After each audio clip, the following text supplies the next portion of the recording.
Hey YouTube, comment allez-vous aujourd'hui? Aujourd'hui, je vous retrouve pour une nouvelle vidéo qui, je pense, devrait vous intéresser. Je vais vous parler d'un sujet qui concerne, on va dire, à peu près tout le monde. Je vais vous parler des compléments alimentaires et leur effet sur la cognition et sur le bon développement cérébral. Après tout, j'ai toujours trouvé ces compléments alimentaires un peu intrigants. C'est vrai, après tout, que pour la plupart, ils nous vendent la promesse d'un meilleur fonctionnement cérébral et cognitif, et que cela n'a pas d'effet secondaire puisque ce ne sont que des vitamines ou d'autres nutriments, du moins en grande majorité. Et finalement, ce type de médecine, entre grands guillemets, ça peut concerner tout le monde. Évidemment, ça peut concerner les enfants, comme ils sont en plein développement cérébral. Ça peut également concerner les étudiants, que ce soit durant leur période d'examen, mais également durant toutes leurs études. Ça concerne également tout le monde du travail, puisque on vit aujourd'hui dans un monde où l'attente de résultats est très grande et qu'on a également une très grande partie de notre environnement qui peut nous distraire. Et puis enfin, ça peut concerner les personnes âgées, les personnes qui sont en début de démence, justement pour limiter le développement, freiner le développement de la démence. Donc, mine de rien, ça concerne beaucoup de monde, et donc, pour cette raison, il est important de savoir quels sont finalement les effets, bénéfices ou non, de ces compléments alimentaires sur notre cognition et globalement sur notre santé. Donc, on est parti pour en parler. Pour commencer, quelques chiffres pour savoir de quoi on parle exactement.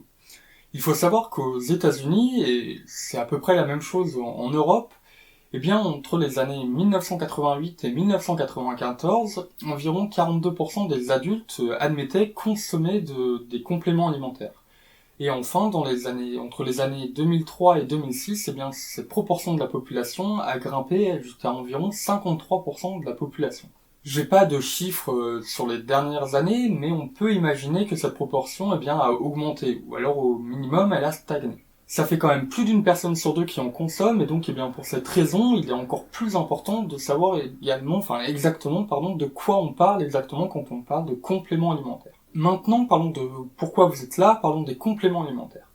Généralement, mais donc pas systématiquement, les compléments alimentaires, c'est un cocktail de vitamines et d'autres nutriments. Comme dans le monde, la plus grande part de compléments alimentaires contient des vitamines, je vais principalement vous parler d'eux. Mais donc ça signifie qu'il y a d'autres compléments alimentaires, gardons bien ça en tête. L'intérêt premier des compléments alimentaires, c'est de lutter contre la malnutrition et contre ses effets. Et on sait que les effets de la malnutrition sont loin d'être négligeables, que ce soit concernant le développement cérébral, mais également concernant les maladies chroniques. Et donc, au-delà de notre société qui est développée et qui donc en théorie ne devrait pas être sujette à de la malnutrition, on pourrait imaginer que dans des sociétés qui sont en voie de développement, là où on a quand même une plus grande part de malnutrition, les compléments alimentaires seraient intéressants, justement pour lutter contre la malnutrition et contre ses effets. Et dans ces pays en développement, on va s'intéresser à une population particulière que sont les enfants. Je vous l'ai dit tout à l'heure, les enfants sont une population particulière tout simplement parce que leur cerveau, il est en développement. Et que même si on sait que la plasticité cérébrale, elle est présente, elle ne va pas faire de miracle. Et que, si on a des problèmes de développement cérébral durant notre enfance, malheureusement, on va les garder jusqu'à, on va dire, notre fin de vie. Et on a justement eu des études qui ont porté sur les enfants et sur le rôle des compléments alimentaires dans le développement cérébral. Quand on regarde leurs résultats, malheureusement, on fait face à un problème qui est, on va dire, assez récurrent, c'est que, on a une absence de consensus sur les effets bénéfiques ou non des compléments alimentaires sur le développement cérébral des enfants. On a des études qui vont dire que oui, il y a un effet bénéfique des compléments alimentaires sur le développement cérébral des enfants, tandis que d'autres, vont dire que non. La seule chose qui, par contre, fait plutôt consensus, c'est que les compléments alimentaires vont avoir un effet bénéfique sur la mémoire de travail des enfants. Donc au final, ça ne nous avance pas plus que ça, car oui, c'est vrai, la mémoire de travail, c'est une part de la cognition qui est importante, et encore plus dans le cadre des apprentissages, mais malheureusement, si on ne sait pas les effets bénéfiques des compléments alimentaires sur l'autre part de la cognition, on ne sait finalement pas grand-chose. Surtout que, vu comme les études dont je vous ai parlé ont été faites dans des populations qui sont dans des pays en développement, on pourrait se dire que dans une population développée comme la nôtre, cela a des effets encore plus négligeables.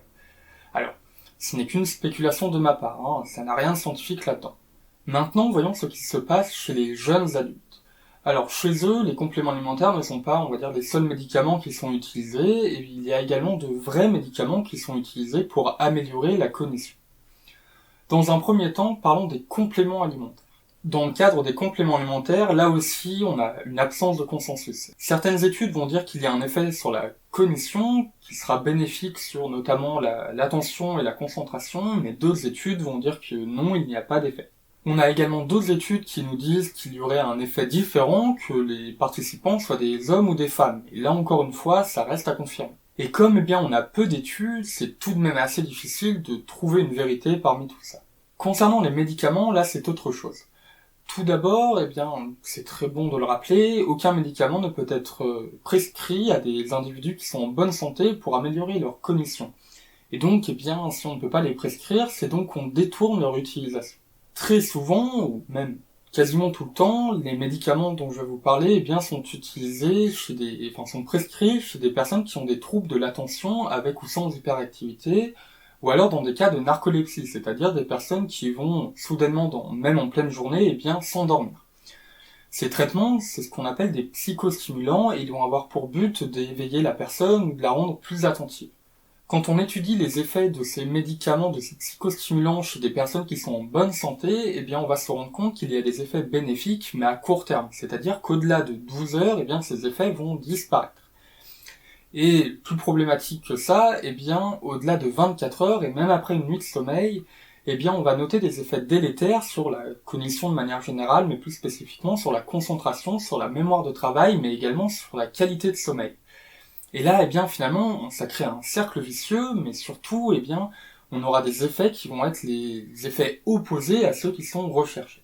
Donc en bref, les compléments alimentaires, ils n'ont pas tant d'effets que ça sur la cognition, même au sein d'une population en bonne santé.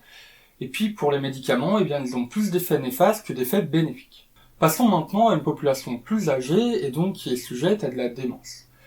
Chez eux, quand on compare les effets d'un placebo à ceux d'un complément multivitaminé sur la cognition et sur le déclin cognitif, on va se rendre compte qu'il n'y a aucune différence statistique entre les deux.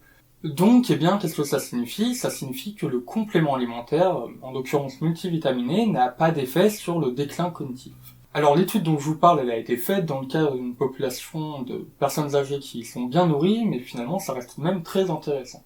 On a une autre étude qui par contre va nous dire que les compléments alimentaires vont avoir un effet bénéfique sur ce qu'on appelle le rappel immédiat non indicé. Alors c'est une facette de la mémoire, mais finalement, ça a quand même un effet là-dessus, mais par contre le problème c'est que cela n'a pas d'effet pour le reste de la mémoire. Donc là aussi, finalement, les effets des compléments alimentaires sont plutôt négligeables. D'autant plus que ce que je vais vous dire est totalement en défaveur des compléments alimentaires. Je vais sortir de la cognition, et en fait c'est tout à fait normal, car les compléments alimentaires ont évidemment d'autres effets sur le corps. Par contre, ces effets-là, on a un problème avec eux. Quand on cherche à savoir l'effet des compléments alimentaires sur les maladies chroniques, là, la recherche scientifique a un consensus, c'est que ces compléments alimentaires, n'ont aucun effet bénéfique sur les maladies chroniques. Et pire que ça, selon certaines études, les compléments alimentaires ont des effets délétères sur notre santé. Certains de ces compléments alimentaires, notamment le bêta-carotène, la vitamine E, ainsi que de fortes doses de vitamine A, augmenteraient la mortalité. Tandis que d'autres compléments alimentaires, notamment les vitamines B, auraient des effets nuls sur la santé. En résumé, qu'est-ce que ces études nous apprennent ? Finalement, que si on vit dans une société qui est développée, et où donc, potentiellement, et même théoriquement, on ne devrait pas avoir de carence alimentaire, les compléments alimentaires, finalement, n'ont pas d'effet bénéfique sur notre cognition, et même de manière générale, sur toute notre santé. Donc pour nous, Européens, finalement, les compléments alimentaires ne nous servent à rien, même pour le déclin cognitif. Et même au-delà de ça, les compléments alimentaires seraient même dangereux. Dans le cadre maintenant des sociétés qui sont en voie de développement, chez elles, là aussi, les études ne sont pas consensuelles. Soit on a un effet, soit on n'en a pas. Bon, on va dire que le seul point positif, c'est que il n'y aurait pas d'effet délétère sur la santé. Mais bon, dans tous les cas, ça reste avec des pincettes vu comme il n'y a pas de consensus. Mais bon. Et concernant les médicaments qui sont à usage détourné, typiquement les psychostimulants, pour chercher à améliorer notre cognition, tout simplement, c'est de la merde. Pas de détour à faire là-dessus. Certes, ça améliore un peu notre cognition à court terme, mais sur le long terme, donc au-delà de 24 heures, cela affecte notre cognition de manière générale, c'est-à-dire notre attention, notre concentration, notre mémoire de travail, ainsi que la qualité de sommeil. Donc, plus d'effets délétères que d'effets positifs. Donc, eh bien, si jamais vous en consommiez déjà, eh bien, faites attention à vous, vous êtes prévenus maintenant. Bon, après avoir tapé un peu sur les compléments alimentaires comme étant une piste pour améliorer notre cognition et de manière générale notre concentration et notre attention, eh bien il va falloir quand même que je vous donne quelques pistes pour justement améliorer notre concentration et notre attention dans la vie de tous les jours. Car oui, la psychologie, eh bien elle donne des pistes justement là-dessus. Et l'énorme avantage de ces pistes, eh bien c'est que tout simplement elles sont non médicamenteuses, donc on peut dire adieu aux effets secondaires. Et en plus de ça, eh bien, ces petits tips, ils sont accessibles à tous. Donc, c'est encore plus intéressant. Pour commencer, eh bien, être exposé à des espaces naturels, typiquement des espaces verts, eh bien, cela aurait un effet bénéfique sur le bon développement cérébral des enfants, mais également sur la bonne cognition des jeunes adultes, que ce soit dans les études, mais également au travail. Ensuite, eh bien, il faut faire des pauses. Alors, que ce soit faire des pauses durant notre temps de travail, mais également faire des pauses vis-à-vis de tout ce qui peut nous distraire. Alors c'est un peu bête dit comme ça, mais tout simplement le meilleur moyen de ne pas être distrait, eh bien c'est de ne pas nous laisser distraire. Je vous avais prévenu, c'est tout bête. Donc eh bien il faut apprendre à faire une pause vis-à-vis de tout ce qui peut nous distraire, typiquement les mails, les notifications, alors ça c'est encore plus le cas pour les smartphones, et puis également vis-à-vis des réseaux sociaux. Tout ça, le fait de faire une pause, eh bien ça a des effets bénéfiques sur notre concentration, sur notre attention, et même également sur notre bien-être, donc finalement, ça a un effet bénéfique sur notre productivité. Ensuite, concernant notre environnement de travail, eh bien, il faut qu'il soit ordonné, et il faut qu'on ait le contrôle dessus. Tout simplement parce qu'un environnement, eh bien, ordonné nous laisse moins de possibilités d'être distrait. Ensuite, si vous êtes adepte de la musique, eh bien, écoutez de la musique classique et baroque. On sait que c'est la seule qui a des effets bénéfiques sur notre concentration. Et si jamais c'est pas votre truc, c'est mon cas par exemple, eh bien n'hésitez pas à écouter des sons qui évoquent la nature, typiquement les bruits de l'eau. Ça aussi, c'est efficace. Ensuite, quatrième type, c'est l'entraînement cérébral. Et quand je parle d'entraînement cérébral, eh bien je parle de jeu. Par exemple, ça peut être les énigmes de mots, typiquement les mots croisés. On sait que ça a des effets bénéfiques sur le bon fonctionnement cérébral. Et enfin, si jamais c'est pas votre tasse de thé, eh bien vous avez toujours la possibilité de jouer à des jeux vidéo. Alors là, soyons modérés, tout de même. Mais voilà, sachez que ça peut être intéressant également. Et enfin, dernière astuce de la journée, eh bien, pensez à améliorer votre bien-être. C'est bête dit comme ça, mais on sait que ça fonctionne. Par exemple, eh bien, faites attention à votre alimentation. On a vu tout à l'heure qu'une alimentation avec une carence, ou avec des carences, eh bien, cela a des effets délétères sur le bon fonctionnement cérébral. Donc, pensez à bien vous alimenter, et pensez notamment par exemple aux noix ou aux avocats, mais également au chocolat, notamment aux fèves de cacao, et là toujours pareil pour le chocolat, faites attention avec modération, voilà. Après vous avez également les activités physiques, alors là ça peut être du yoga, mais ça peut être également une bonne balade ou un bon footing, et là dans ces deux derniers cas, eh bien vous pouvez le faire dans des espaces verts, et là eh bien bingo, vous avez deux avantages avec une seule activité. Et enfin, pour terminer, faites attention à votre poids. Alors, c'est pas de la grossophobie, mais c'est simplement qu'on sait que des facteurs comme une pression sanguine élevée, ou une apnée de sommeil, ou alors un diabète de type 2, eh bien, cela a un effet néfaste sur notre bon fonctionnement cérébral. Et que, eh bien, généralement, ces facteurs sont associés à l'obésité. Donc voilà, de ce côté-là, faites attention également. Donc voilà, j'en ai terminé avec les compléments alimentaires et leurs effets sur la cognition, mais n'oubliez pas que dans tous les cas, je ne suis pas médecin. Et donc, eh bien, dans certains cas, pour vous, eh bien, cela peut potentiellement, et je dis bien potentiellement, être intéressant pour vous. Et donc, eh bien, si jamais vous en ressentez le besoin, documentez-vous, parlez-en à votre médecin ou à votre pharmacien, mais n'oubliez pas que dans certains cas, eh bien, des compléments alimentaires peuvent également avoir des effets secondaires. Donc, ne les oubliez pas. Mais n'oubliez pas que, eh bien, normalement, dans notre société européenne, comme en théorie on se nourrit bien, eh bien, on ne devrait pas avoir besoin de ces compléments alimentaires. À titre personnel, j'aurais toujours tendance à vous diriger vers les méthodes non médicamenteuses, car on sait que cela n'a pas d'effet délétère pour la santé, et en plus de ça, on sait que certaines, comme celles que je vous ai présentées tout à l'heure, eh bien on sait qu'elles sont efficaces. Donc allez regarder de ce côté-là. Enfin, concernant les médicaments à usage détourné, n'oubliez pas que les médicaments, eh bien, ils sont utilisés pour un usage particulier, spécifique. Que ce soit pour une maladie particulière, un symptôme particulier ou pour une population particulière. et en aucun cas il ne devrait être utilisé pour une autre chose, que ce soit une autre maladie, mais également pour quelque chose de bénin. Typiquement, les personnes en bonne santé qui souhaiteraient améliorer leur cognition. Et enfin, pour terminer, et surtout pour en terminer avec la vidéo, parce que sinon la vidéo durerait 1 heure, eh bien, ce n'est pas parce qu'un laboratoire vous vend du rêve avec un complément alimentaire en vous disant qu'il améliorera votre cognition, et que, en plus de ça, comme ce ne sont que des vitamines ou que des nutriments, il n'y aurait pas d'effet délétère sur la santé, eh bien, ce n'est pas forcément vrai. Méfiez-vous. D'ailleurs, juste comme ça, eh bien, il faut savoir que quand j'ai fait mes recherches sur toutes ces études dont je vous ai parlé durant la vidéo, eh bien, la plupart des études qui pointaient un effet positif sur, des compléments alimentaires sur la cognition ou sur la santé, eh bien, ces études étaient, dans la grande majorité, financées par des laboratoires.